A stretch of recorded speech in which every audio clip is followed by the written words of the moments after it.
Halol Godhra bypass road પર પડેલા મોટા ખાડાઓને લઈને 2 દિવસમાં 50 વાહનોના ટાયરો ફૂટ્યા હતા।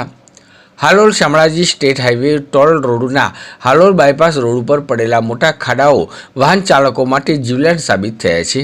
છેલ્લા 2 દિવસમાં રાત્રિ દરમિયાન 50 જેટલા વાહનોના ટાયરો આ ખાડામાં પડવાના કારણે ફૂટી જતા વાહન ચાલકો રાત્રિ દરમિયાન પરિવાર સાથે હાઈવે ઉપર કલાકો સુધી મદદની રાહ જોઈને ઊભા હતા। જોકે જે વાહનનું ટાયર ફાટ્યું હતું તેના સ્પેરવેલ લગાવી નીકળી ગયા હતા, પરંતુ કેટલાક વાહનોના 2 ટાયરો ફૂટ્યા સાથે રીંગો પણ બેન્ડ થઈ ગઈ હતી। તેઓ કલાકો સુધી હેરાન પરેશાન થયા હતા।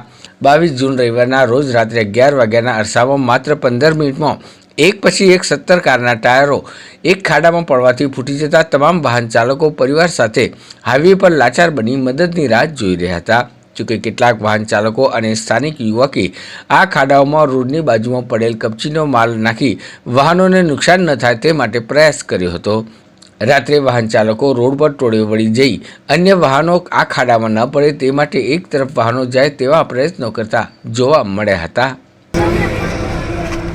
હાલોલ શામળાજી જે ટોલ રોડ જે છે એ ટોલ રોડ ઉપર અહીંયા કંદરી ચોકડીથી થોડેક આગળ આ 2 એટલા મોટા એક થી 1.5 થી 1.5 ફૂટ જેટલા ઊંડા 2 ખાડા એક સાથે પડેલા છે।